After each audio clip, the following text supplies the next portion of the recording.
ఉంది, ఇది మర్చిపోలేదు.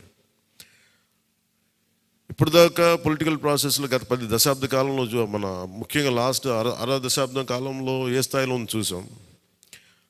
మనం ఒక కొత్త ప్రెసిడెంట్ ఇవ్వాలి పాలిటిక్స్కి.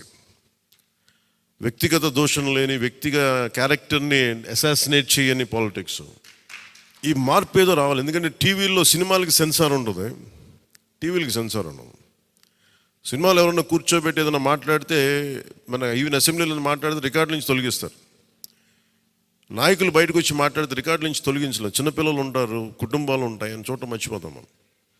సో అందుకని మనమే స్వీయ బాధ్యత తీసుకోవాలి, పర్సనల్ బాధ్యత మనమే తీసుకొని చేయాలి.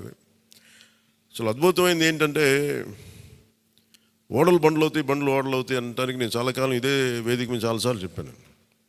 అంటే ఇది మనం నిన్న సభలో కూడా మాట్లాడమని చెప్తా ఉంటే, ఇది మనం ఇళ్ళకి కానీ పండగ కాదు, పండగ చేసుకునే సంబరాలు చేసుకునే సమయం కాదు, చాలా బాధ్యతగా ఉండే సమయం అది.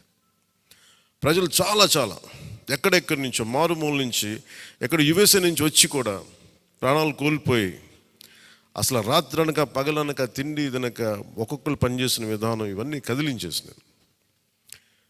సహజంగా విజయం రాగానే అందరికీ ఏముంటుందంటే ఒక అతిశయం వచ్చేస్తుంది. అలాంటి అతిశయం మన ఎవరికి, నాకు లేదు, దయచేసి మీరు ఎవరు పెట్టుకోకుండా, నా రిక్వెస్ట్ ఇది ఒకనమాట. ఎందుకంటే మనందరికీ ఇది వచ్చేస్తుంది, అది నేను కాదనట్లేదు. కానీ దాన్ని అధిగమించి ఎదిగే కొద్దీ ఒదిగి ఉండాలి అనేది మనం నిలబడి చూపిద్దాం, పాటించి చూపిద్దాం.